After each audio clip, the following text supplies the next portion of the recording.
Thank you, Dr. Kaplow. Thank you to all of you for coming today. Thank you to Fanny and Amy and the team for inviting me.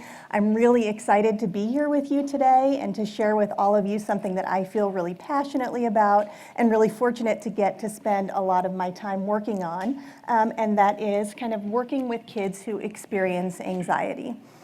My goal for today is to answer just a few questions about anxiety in children. So what is anxiety? What does it look like in kids?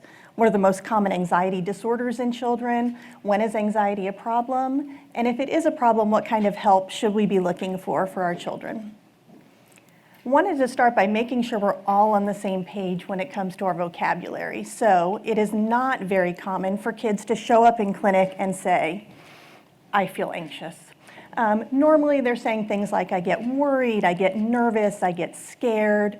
Parents might describe kids as fearful or fretful. All of those different things are falling under the same umbrella of anxiety, and you'll hear me use them interchangeably throughout my presentation today. So first, starting with, what does anxiety look like? Well, I don't mind sharing with all of you that I'm feeling a little bit anxious right now. There are a lot of you here. My boss is here. I really want to do a good job, but enough about me. So thinking about you guys in the audience, anybody here ever feel nervous, worried, scared, afraid? Anybody here never, ever feel anxious, nervous, worried, scared, afraid? That's right, because anxiety is totally normal. It is a normal emotion that all of us experience at different times. Anxiety is also necessary for survival. It's the reason why we put on our seatbelts when we get in the car. It's the reason why we look both ways when we cross the street. It's the reason that we lock our doors at night. It keeps us safe and it keeps us alive. It's really important. Interestingly, anxiety also develops along a developmental spectrum like a lot of other things. So there are some very predictable and normal worries and fears that happen at different points of development. This slide has a ton of words on it. I don't expect you to read them all, but just briefly, when we're looking at infants, so 0 to 6 months, I don't know that we really say they have anxiety, but they certainly can get upset by things, and most of them are kind of sensory in nature, so loud noises might startle newborns. Being separated from their caregivers and the comfort that they get from being held might be seen as, anxiety in a newborn. When we really start to see anxiety is when kids get a little bit older. So our toddlers are 12 to 18 months old who start experiencing separation anxiety. Once again, this is completely a normal part of development. In fact, it's seen as positive. It's seen as an example that attachment to caregivers is secure and that when babies are away from their caregivers, they feel uncomfortable. We want that to happen. As kids get a little bit older, they start to realize that our bodies are not infallible. They start to know that sometimes pets die, sometimes people die. They don't come back from the dead when that happens, despite what we see on video games. And so they can start to feel kind of nervous or worried about death or dying. This also happens to be when Band-Aids become really important because we want our bodies to be safe in all the different ways that they can. Once kids get into school, a few things happen. So one is their imaginations just really start blossoming. And when imagination blossoms, you can start imagining all kinds of things that you might want to be afraid of. You also get exposed to a lot of people that you didn't used to get exposed to. And so you might learn about ghosts and monsters and all of the different things that you never heard of maybe when you were at home. And so there can be some worries that are generated about new things during this period. And then, of course, when we get into adolescence, we know that there's a huge focus on our social interactions. Teenagers feel really on the spot, in the spotlight, really anxious about what other people think about them. In addition, there's kind of puberty going on. There's a lot of focus on how our bodies feel and how our bodies look. And so that can lead to more focus on physiological symptoms of anxiety. So those are all normal parts of development. How do we know when anxiety is actually a problem and when we need to do something about it? So just having a symptom doesn't make somebody need intervention for anxiety. That symptom has to come with some intensity, some frequency, some duration that's outside what we would expect developmentally. And most importantly, it has to be causing some sort of interference or impairment in our daily lives. Once you have all three of those conditions met, that would be when we say you have an anxiety disorder. So thinking about this idea of impairment or interference, like a lot of different things, anxiety kind of follows the law of diminishing returns. You can see here, if we look at the relationship between performance and anxiety, and we can be looking at performance across a large number of domains, we tend to find that performance is best when anxiety is moderate. And it's only when anxiety starts to move into that higher range where we start to see that impact on performance. So those are the kids that we're talking about maybe being in need of interventions. So this is that same slide that you saw before, but on the right-hand side now are what disorders can come out of those developmental fears that children have if in fact they don't resolve in the time frame that we expect them to or become more interfering in daily life. What's interesting is that if you look at data on age of onset of these different common anxiety disorders in children, they follow exactly the same trends. So first you'll see separation anxiety come on board, followed by specific phobias, followed by social anxiety, and then finally in our older teens, adolescents and young adults, panic disorder. So the data really fits very nicely with this developmental model. I thought I would just spend a minute kind of going through briefly these most common anxiety disorders because these are the ones that you may be most likely to encounter in your own children or children that you come into contact with. And the first one is separation anxiety disorder. Most of you are probably pretty familiar with what this looks like. The hallmark symptom really is this great distress when away from home or separated from parents or caregivers. Some kids with separation anxiety actually do worry. They worry about something bad happening to themselves. They worry about something bad happening to their parents. They worry about getting lost or being kidnapped. That's more likely to happen in our older kids that have separation anxiety. Our younger kids are less likely to really say that they're worried. Instead, they might say things like, I just miss my dad. I just miss my mom. School just feels like a really, really long time to be away from home. What's interesting also is that when we think about children with anxiety, we tend to think of them as sort of meek and mild and quiet and calm, and that's not always the case. You can see some of that in children, that kind of inhibition, but you can also see acting out as a result of anxiety. So behavioral markers for separation anxiety might include reluctance or refusal to attend school, reluctance or refusal to sleep by themselves, physical symptoms like headaches or stomach aches. Those things can all come together with separation anxiety. We're also all familiar with phobias. In this setting, we see lots of kids that get very worried about things like sticks and pokes and needles and blood draws. Phobias include intense, irrational fears of specific objects or situations. And you can see the different categories of phobias that kids and adults can experience.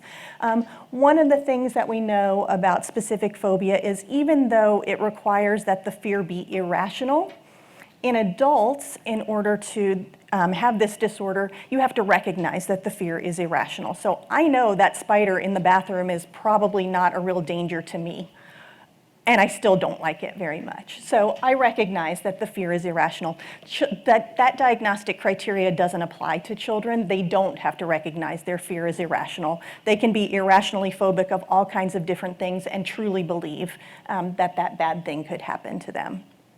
Again, you might see avoidance of things like going outside to play because there might be bees, not going to play dates where there might be a dog in the house, or you still might see things like tantrums, crying, clinging, some of those more disruptive behaviors. Generalized anxiety disorder is often common in children. These are our worriers. There are worrywarts. There are perfectionists. These are the kids that ask a lot of what-if questions and want to have a lot of reassurance that things are okay. For them, their worries tend to jump around and can come over a really large number of areas. So things like family problems, relationships with peers, the weather, natural disasters, being on time, getting good grades. They can kind of pop along, and it's kind of like playing whack-a-mole sometimes when you're trying to work with these kiddos, because their anxiety can just touch on so many different areas. I mentioned that these kids tend to be perfectionistic, and so you can see that often in our school-age children as well. Social anxiety disorder, more common in older children and adolescents, and really the hallmark symptom here is fear of social performance situations and activities. So these kiddos are really concerned about negative evaluation, being humiliated, being embarrassed, and they go to great lengths usually to avoid situations where they might be in the spotlight, where they might put themselves at risk for being embarrassed. And this can be very impairing if you think about they won't raise their hand in class to ask a question. They won't order their own food at restaurants. They won't initiate contact with peers, sometimes not even being willing to text or reach out on social media because they might do or say something that would be embarrassing or cause others to think negatively of them. It is exceedingly rare to see acting out behavior in kids that have social anxiety. They are usually those inhibited ones that we think about. And then finally, panic disorder. So you're all familiar with the idea of panic or anxiety attacks, and those include a lot of physical symptoms like the one you see in that first bullet point there. Panic attacks are often accompanied by negative thoughts as well. So fears that the person is going crazy, is dying, is really sick, won't be able to escape, won't be able to survive. Having a panic attack in and of itself doesn't lead necessarily to panic disorder. Panic disorder happens when people begin to avoid situations or places or circumstances where they get afraid that another panic attack might happen. So it becomes a big avoidance cycle, which can result in things like agoraphobia, where children, adolescents won't leave their homes because they don't want those bad things to happen. Those feelings are really, really noxious. They don't like them at all. There are a bunch of other anxiety-related disorders that I'm not going to mention here. So traumatic stress and PTSD, you guys will get to hear Dr. Kaplow talk about that in November. Obsessive-compulsive disorder, selective mutism, health and illness-related anxiety. These are all things that we do treat in our anxiety disorders program at Texas Children's, but they're a little less common. So when do we seek treatment for anxiety or really for any behavioral or mental health concern? There really is a continuum. The idea is that we can have sort of normal, healthy, developmentally appropriate symptoms. We can have symptoms that come as a reaction to stressors that are going on. We can have sort of mild to moderate symptoms that come out, or we can have really severe illness that does have that impact on daily life. And this idea of kind of what kind of treatment do we need, when we're looking at maybe some of those adjustment-related concerns or mild symptoms, community-based care can really, really work well for kids. When they do get to the more severe range of the spectrum, that's when we really think that they need specialty care. So once children have progressed to the point of having an anxiety disorder that is interfering with their daily life, that's when we start to think that they may need specialty care. So I'm going to spend a few minutes talking about what specialty care looks like for kids and families when we're dealing with anxiety. And I call this Anxiety 101 because this is actually the first session that we do with kids and families that are anxious. Helping families, helping kids understand what anxiety is and what keeps it around really is the best tool that we have for knowing how we can ultimately defeat it and stop it from interfering so much in our daily lives. So we tend to think of anxiety as a big cycle that people can really get stuck in. It's kind of a fear trap. Because this is a circle, there's no clear start and end point, so I'm just going to choose one. And so that's going to be the child is exposed to some sort of trigger for their anxiety. I'll use an example from my practice. So it's summer break, and mom says to kiddo, hey, you loved playing baseball so much last spring. There's a baseball camp, down the street. It's just for 1 week. I thought it would be really fun for you to go. In fact, I've even talked with some of the other neighborhood families, and their kids are going to go too, so you'll have lots of friends with you. And kiddo says, okay, sure. However, the first day of camp rolls around and suddenly that kiddo is really anxious and really nervous. I don't want to go, I'm not that good at baseball, the kids are going to make fun of me, maybe the coaches are going to be mean. What happens if I don't know where to go? What if I need to use the bathroom and I don't know where the bathroom is? Mom, are you going to pick me up on time? Will you wait for me in the parking lot the whole day? What if they serve something for lunch that I don't like? So this just sort of starts getting things ramped up. And they get there, and kiddo refuses to get out of the car. I'm not going, Mom. I can't do it. That's the child avoiding the situation that's triggering anxiety. Often what happens, because we love our kids so much and because it's so hard to see them suffering, we come in as adults and we rescue. It's okay. You don't have to go today. We'll go home. We'll talk about it. We'll come back tomorrow. What happens then is the child's anxiety is immediately decreased, and the adult, the parent's anxiety, is also decreased because they then start thinking, what are the coaches going to think about my kid? I feel so bad that, I got all these other families involved and now their kids are here and my kid's not going to be here. Is my kid going to get made fun of because he was crying? And so at that point, everybody feels better just leaving the situation. That feeling of relief is very, very powerful and reinforcing. So as part of this, we need to figure out how do we break that cycle, because we know that behavior increases when something that is experienced as negative is taken away. In behaviorism, we call it negative reinforcement, doesn't matter. The idea is that the child also misses out on the opportunity to learn that he can be brave, he can tolerate his anxiety, and if he sticks around, he might even have a good time. So, when we're treating anxiety in kids, we try to help them think about it kind of holistically. I always start my anxiety treatment, doesn't really matter what the specific disorder is. I start with drawing a triangle where we're going to talk about our thoughts, our feelings, and our behaviors. So I'm going to go through a quick example with you guys. We use lots and lots of examples with kids to help them kind of understand the whole process. So lots of kids are afraid of dogs. So I might say, I have a friend who's really, really afraid of dogs. And one day he opens the door to his house and he walks out and there's a huge dog on his front lawn, no collar, no leash, no owner in sight. How do you think my friend feels? Scared, nervous, terrified? What does my friend think is going to happen? My friend thinks that dog's going to jump on me, it's going to bite me, it's going to hurt me in some way. And what's my friend going to do? Is he going to go out on the lawn and pet the dog? Is he going to go, try to find its owner? No way. He's running away. He's escaping. He's avoiding. He wants nothing to do with that dog. So this is how anxiety impacts us. So us grown-ups tend to have our go-to be, let's attack the feelings right there. And we will say things like, there's nothing to be afraid of. Dogs aren't scary. You're going to be fine. We happen to know that in the history of mankind, it has never, ever helped an anxious kiddo to tell them how to feel or not feel.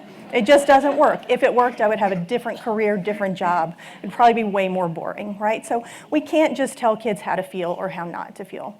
If we want to help them to feel less anxious, nervous, worried, or afraid, we have to really work on what they think about in situations that make them nervous and what they do in situations that make them nervous. And that's why the treatment that we use is called cognitive behavioral therapy, or CBT. Some of you may have heard about that before.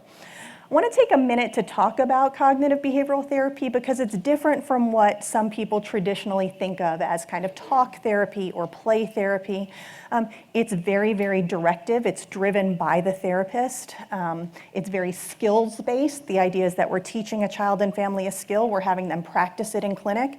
They are going home with homework that they're supposed to practice in between visits.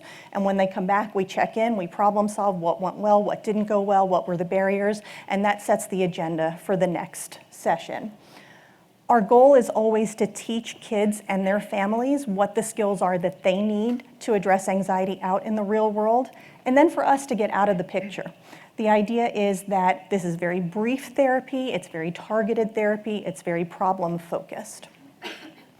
So I want to spend a minute talking about the C, the cognitive part of CBT. When we look at people that have anxiety, their thoughts tend to fall into both of these areas. The first one is something terrible is going to happen. And the second one is I won't be able to handle it when it does. Again, it feels really natural to try to attack that kind of first part of the thought, that something terrible is going to happen. So we might say things like, most dogs are friendly, don't worry, those kids aren't thinking about you, they have other things on their mind.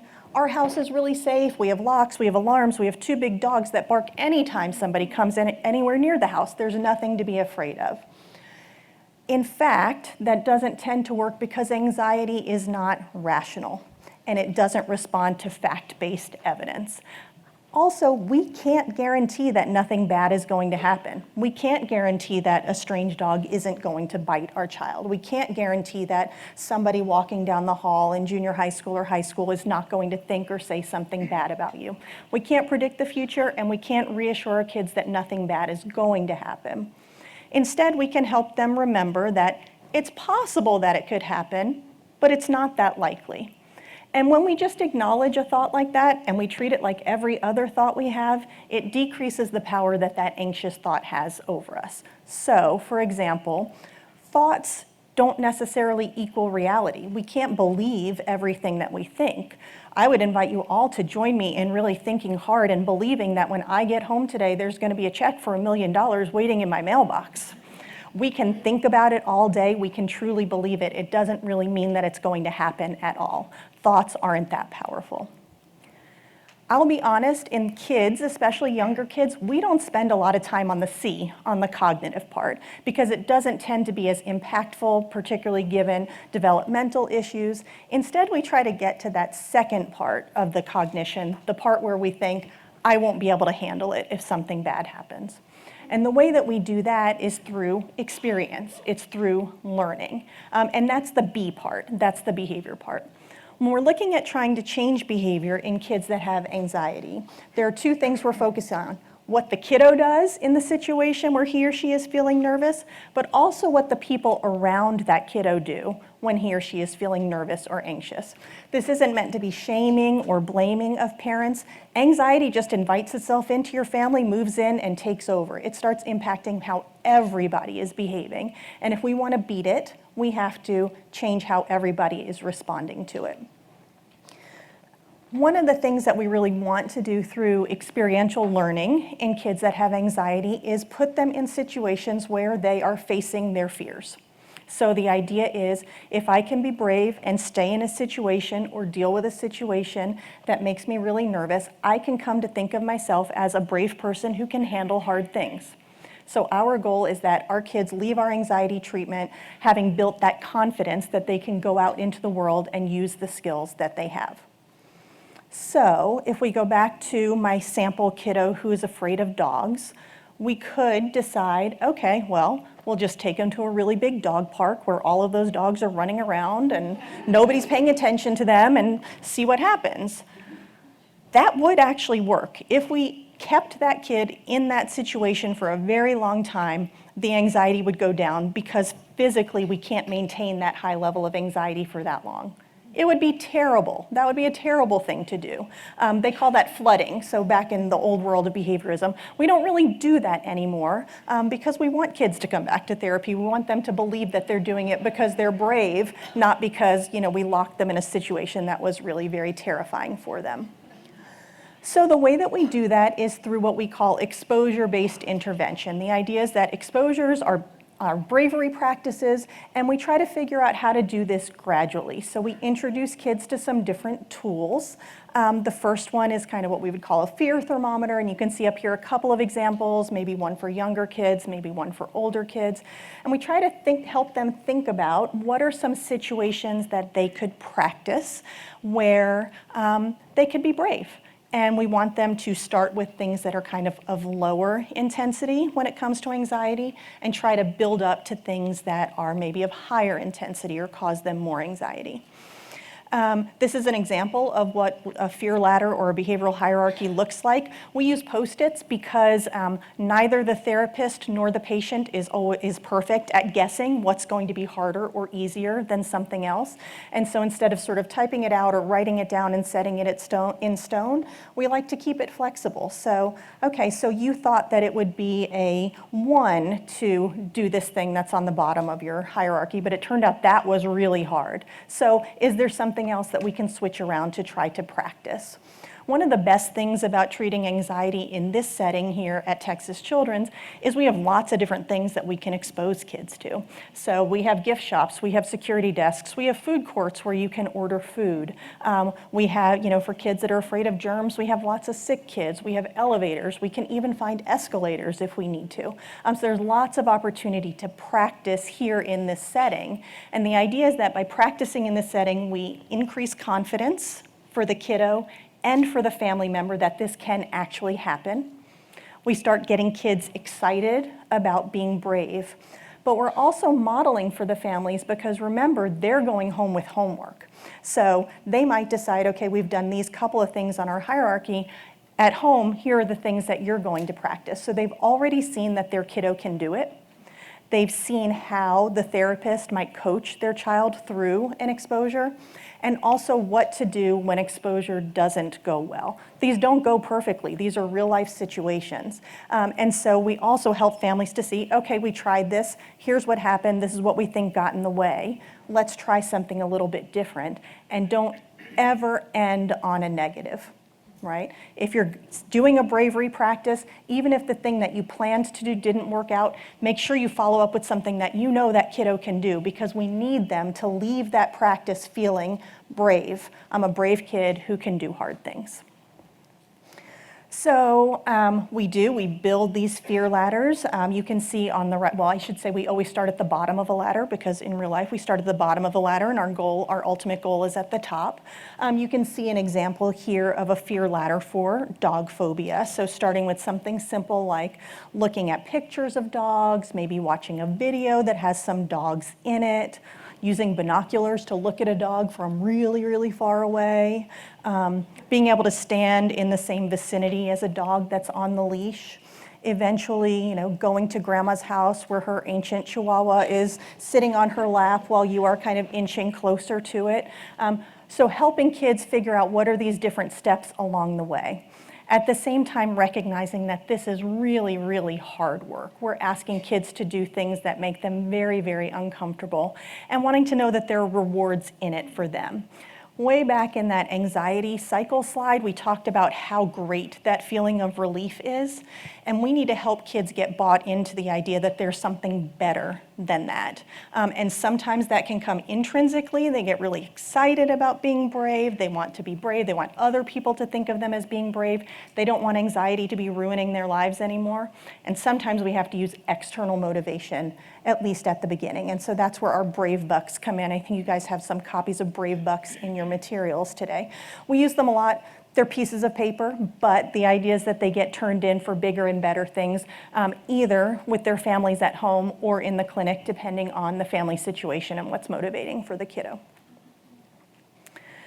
So I did want to reflect back on kind of the behavioral health continuum. So the things that I've just talked about really do represent what we call specialty care for anxiety disorders. We do have a specialty clinic here at the hospital, works out of Mark Wallace Tower. It's our OCD and anxiety disorders program.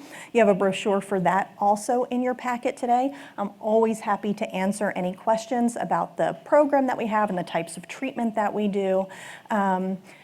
And I specifically put this slide up here as our Q&A slide because this Ask Me Anything sign is a sign that we use for kids that are practicing social anxiety exposures. So they might have to first stand in the hallway of our clinic holding a sign that says Ask Me Anything. They might then have to move to the waiting room, and someday you might even see them on the third floor bridge practicing these things, helping people to ask them questions. If you're interested later, I also brought some other exposure-related items that we use for practice. They're up here on the table. We've got some really gross dead bugs fake vomit. We treat emetophobia pretty frequently as well. And a really fun wig that we can ask kids to put on. So we also have a thing 1 and thing 2 wig where the therapist and the child puts them on, just to practice this idea that if somebody's looking at you, that's not really the end of the world. I have one last exposure-related material to show you. It's going to play in the background while we are doing the questions and answers. And it is a slideshow of bees and wasps. So it will give you guys all the opportunity to see what that progression can look like. As we start with, you'll see sort of very benign, cute cartoon drawings of bees and progress up to some maybe horrifying pictures of bees and wasps. And you can just sort of see what it would look like as we try to get that exposure to progress. So on that note, if we can have the bees and wasps slide. There we go. Well, we're already kind of in the middle there, but you can just watch as it goes through. So I'm happy to answer any questions that you guys might have or hear any comments that you might have.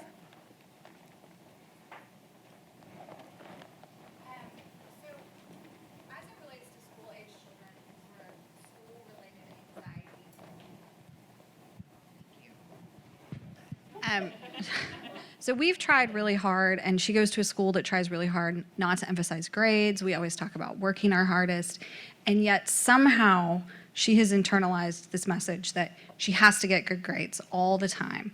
And I mean, she works herself into this spiral where she ends up hysterical. And I will admit, I'm not a particularly anxious person, so this doesn't make a lot of sense to me. Mm-hmm. So I try really hard not to make it worse by getting frustrated, but I mean, what do you guys recommend as it relates to that kind of anxiety? So that's a great question. We actually were just talking about this in our clinic yesterday because, yes, school has just started. And so these are the kinds of questions that are coming out a lot more. The idea with something like that, kind of perfectionistic tendencies, is really to kind of get down to what is driving that perfectionism. So certainly in some families it is, kind of external pressure to get good grades and to achieve. Sometimes it's pressure within the school, in some very competitive school environments. But sometimes it's about how the child thinks about him or herself. So the idea of, if I don't get good grades, then that makes me fill in the blank. Not very smart, not very good, not worthy of people's love, not able to be in this school or to be around my peers. And so sometimes it really is getting at that cognitive piece of it, at what's driving that perfectionism, and then getting to the point where we can kind of unpack that thought and get to the point where we're just treating that thought again like any other thought. So my brain tells me that if I don't get A's on all of my tests, I'll probably never have a good career because I won't get into a good college. That's interesting. Also, it's kind of dark in here because the lights are off.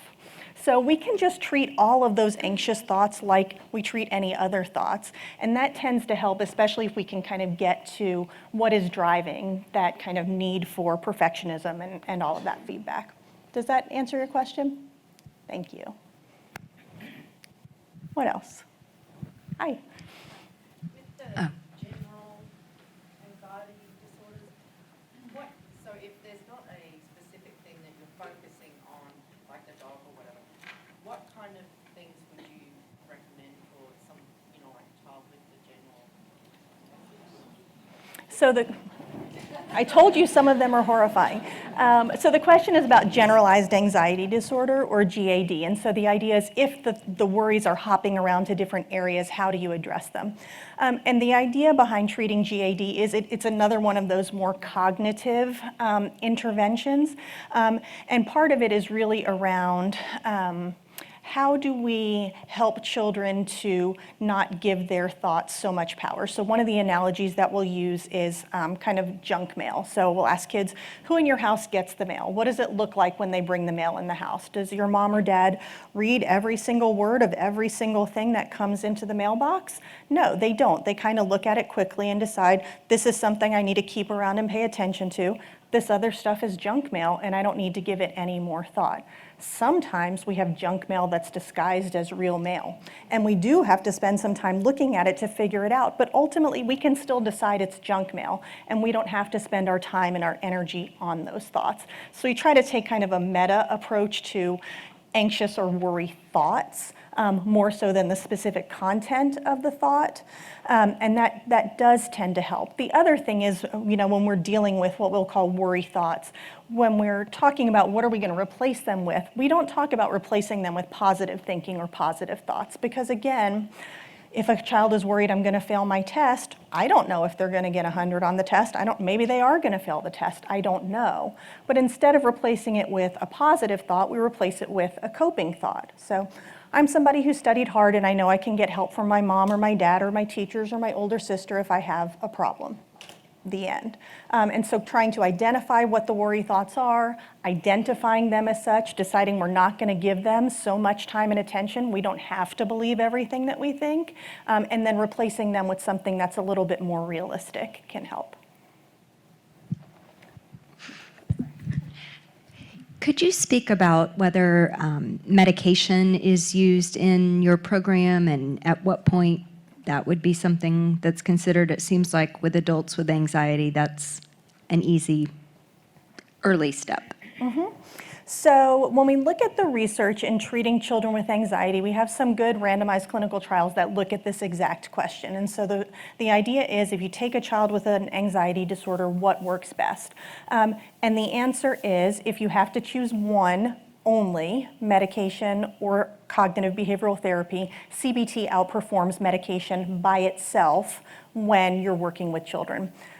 The most successful category for treatment is having both on board, so having both cognitive behavioral therapy and medication on board for treating anxiety in children. We're really open with families about this when they come into our clinic, and usually what we will say is because we know that therapy, that CBT doesn't really have any major negative side effects, we're going to go ahead and start with therapy. But if we're not seeing progress in a pretty short period of time, I mean maybe 5 to 8 visits, if we're not seeing significant progress, then we are talking about how to get a provider on board who can augment the therapy with medication.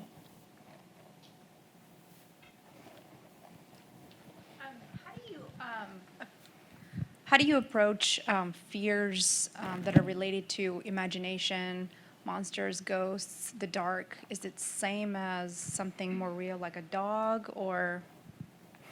So there are 2 important pieces to that question. So the first one is we do treat all worry thoughts the same.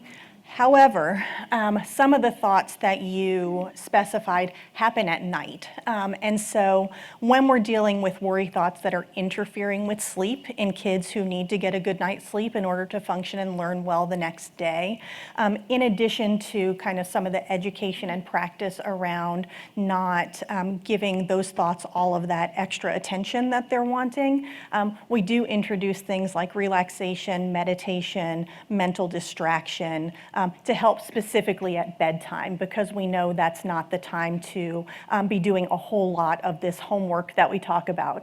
We need our kids to be able to go to sleep. Over here.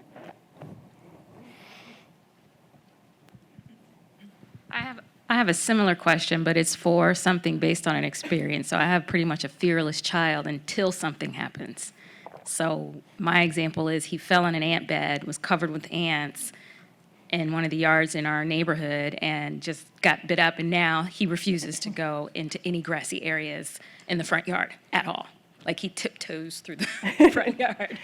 So we definitely see kids like this, and that is interfering, right? So that's kind of getting in the way of everyday life. And that kind of gets back to what I said earlier. We can't guarantee kids that bad things aren't going to happen because bad things do happen. What we do in situations like that is we can talk about anxiety or worry as kind of like a bully. It's bossing you around. It's telling you what you can do, what you can't do, where you can go, under what conditions you can go there. And do we really give bullies what they want? So we can kind of go through an extensive discussion about how we handle bullies, but the idea is if you give a bully what it wants, what he or she wants, he keeps coming back for more. If you stand up to the bully, at first it can feel really, really scary, but if you stand up to the bully over and over and over again, eventually it leaves you alone and kind of goes to bother somebody else. So that kind of conversation can sometimes be helpful, that yes, this bad thing did happen. It doesn't mean it's always going to happen, but your anxiety is tricking you into thinking that it's really going to happen again. Are we going to let that kind of tell us what we can and can't do? No way. We're going to fight back. So 1 and then 2.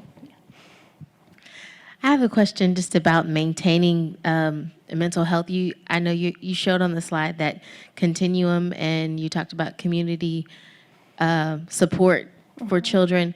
And what does that look like before your child crosses over into needing help, and what kind of healthy practices can we have in our family?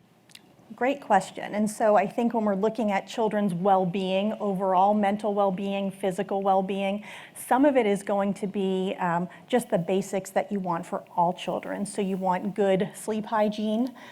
You want to be modeling good relationships and how to handle conflict in productive ways. You want to be able to communicate about things that are positive and things that are negative and learn ways that you can do that in your family. All feelings are okay. There's not a feeling that's not okay. Some behaviors are not okay. And so can we separate feelings from behaviors, and when we feel a certain way, make a choice about the behavior that we're going to have? And in families, some families are able to do this and have these conversations really well. Some kids temperamentally just don't respond as well to those kinds of conversations, and that's when seeking out a mental health professional in the community who can support and guide some of those conversations and fixing some of those kind of minor problems that are coming up in service of prevention, I think is really helpful. Does that answer your question? Yes, okay.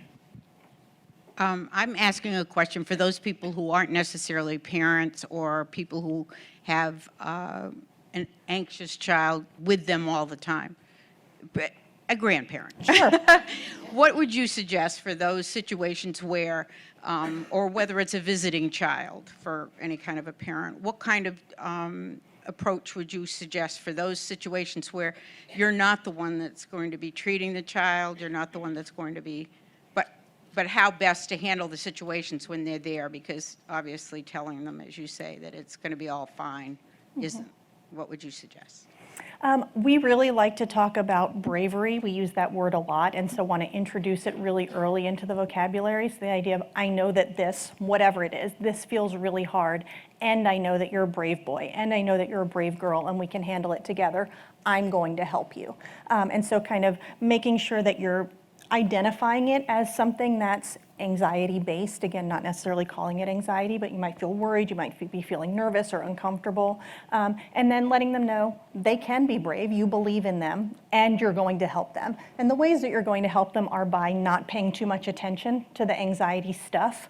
In a situation where you're a grandparent or taking care of some visiting kiddos, I think you don't have the same opportunities to build up to the skills, but you do have the opportunity to just kind of educate a little bit and use your attention. Your attention to that child is a really very powerful reinforcer. And so when you're attending to fun things, you're distracting them with things that they're going to enjoy, and then you're paying a lot of attention to that, but when they're crying or clinging, you're paying less attention to that and trying to redirect. I think that can also be helpful. I think somebody over here and then over there.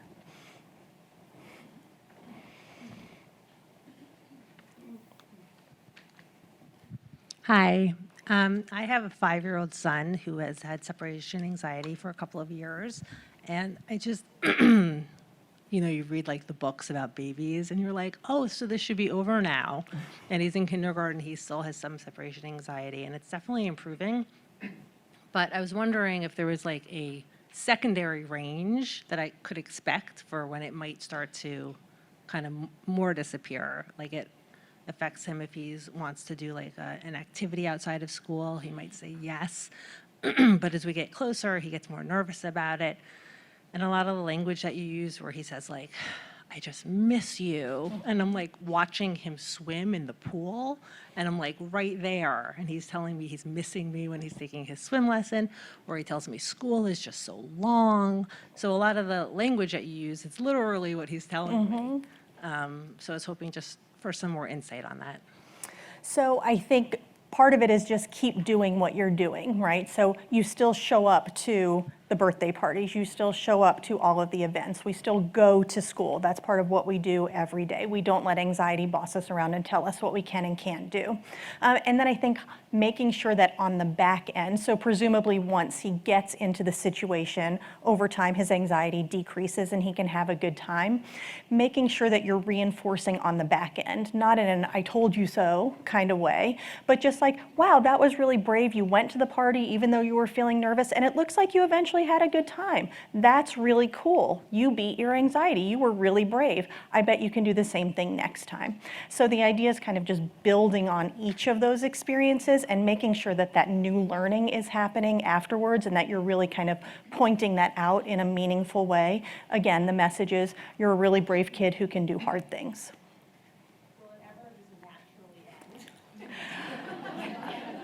Maybe. I think what kids that have anxiety tend to kind of come into the world with some inhibited temperament, and that can stick around. But again, just because we have certain feelings doesn't mean that we act in certain ways. And so he may never feel totally comfortable going and doing things, but as long as he's still doing them, that's the thing that we're looking for. Hi there. What kind of impact have you seen the use of social media have on kids with anxiety, particularly older ones? And should we as parents monitor them differently if they're more anxious than others? Absolutely. So I think social media can go in two different directions. One positive thing that it does is increasing contact with other people. So when you have, for example, older kids or adolescents who are socially anxious, it can feel a little easier to reach out to somebody electronically, texting them, reaching out on social media, than it does doing so in person. At the same time, we're always reinforcing reaching out by texting or messaging is a step in the hierarchy. We don't end there. We don't get stuck there. The other way that it comes into play is actually in a pretty negative way, which is it's really easy to use social media apps to avoid things. So for example, one of my patients introduced me to the Starbucks app. You don't have to talk to anybody. You just type in your order, you show up, you've already paid for it, you just pick it up, you don't make eye contact, you don't look at anybody, you don't have to do the almond milk or half this or the other that. And so it's actually become a way that people can really avoid social interactions in ways that we didn't used to be able to do it. And then I think kind of the third thing is maybe general parenting of adolescents. But yes, I think we do need to be monitoring social media. There are a lot of just negative influences out there that we as parents can't be aware of in the same ways that we were before. Hi.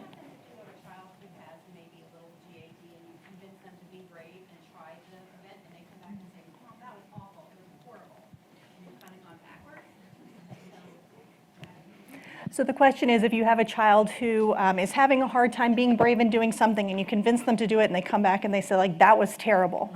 Your response is, wow, but you still did it anyway, and you survived. Nobody died today. That's really awesome. And so just this idea of, you don't have to enjoy things to be brave. You just have to be brave to be brave. You have to do it. And whether or not you enjoy it is really secondary.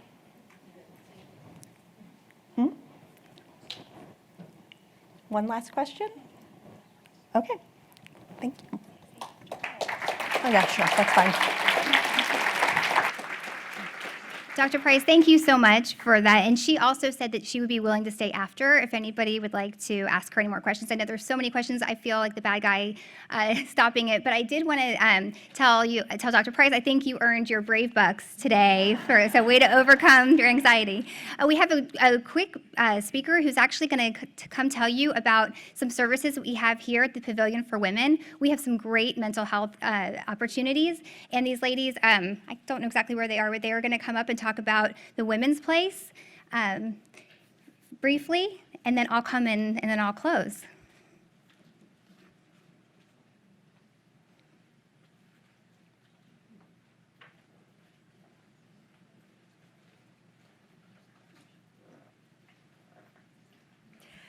Hi, good afternoon. I'm Claudia Garcia. I manage the Women's Place. This is Amalia Gonzalez. She's our supervisor of the Women's Place.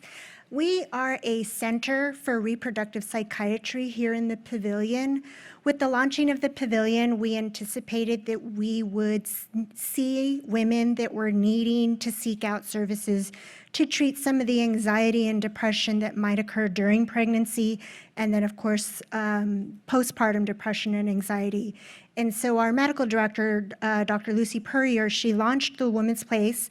We will welcome women coming in that are needing to seek both talk therapy and medication to help them alleviate some of the anxiety that they're feeling. And we quickly learned that we see it starts to begin right at the onset of pregnancy. Sometimes even while planning pregnancy, there's already some anxiety, or if there is a history of depression, it often becomes exasperated. I can't say that word, sorry. It increases during when the pregnancy hormones kick in, and then especially at delivery.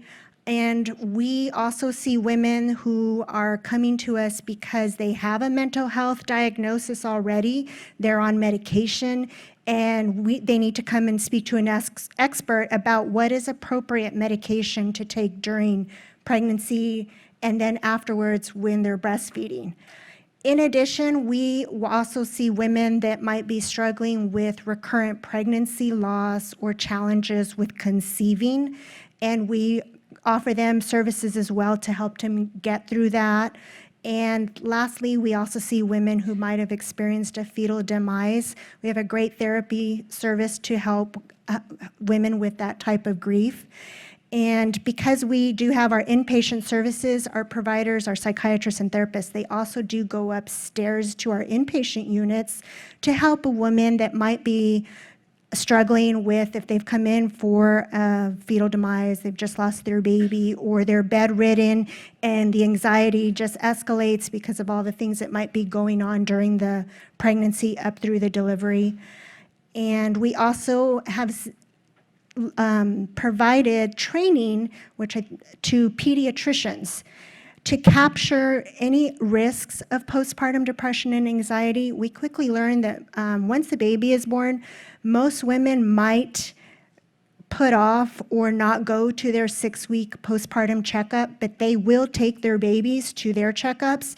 So we trained all of our TCP practices to screen women at the 2-week well baby checkup and their checkups after. And then if they see some signs, they can refer to us. So we're getting, women to come to us that we may not otherwise have heard or seen or didn't know to look for help. And then we have been fortunate to be able to send providers to some of our community sites around Houston area, even in the Woodlands, to help provide access to care for reproductive psychiatry for any kind of event that they might be having with regards to delivery or pregnancy. So it's a great service for the hospital, and we've grown since we opened 7 years ago, and we continue to hope for, that we'll be able to expand to even more sites. Thank you. Great. Thank you. Thank you so much. Well, I just wanted to again say thank you to Dr. Price for coming and doing this. We've worked together for almost a year now on this, and I think the timing worked out perfectly. And she also provided some great resources in your packet that is on your table. We have a pamphlet that we're going to pass out to you when you walk out about these different social anxiety disorders. And then there's also like do's and don'ts, and there's great information in here. It is so great to see so many new faces today. And also in your packet, there is some information in the membership form on joining ambassadors. We'd love to get to know you better and tell you more about ambassadors if you're interested and you've had a good time today and would like to come to some of these other events. And then also the friendly faces that we see, I just want to remind you that at the end of the year is when it's time to renew your commitment, and we hope that you will and will be a part of our 2020 Ambassador Year. And lastly, speaking of 2020, we have a topic card in the packet as well, and we'd love to have your opinion on what you'd like to hear more about for different ambassadors on calls like this. So I think that's all for today. Thank you so much. I hope you had a good time, and make sure to, if you have any more questions, to speak with Dr. Price up front. Thank you.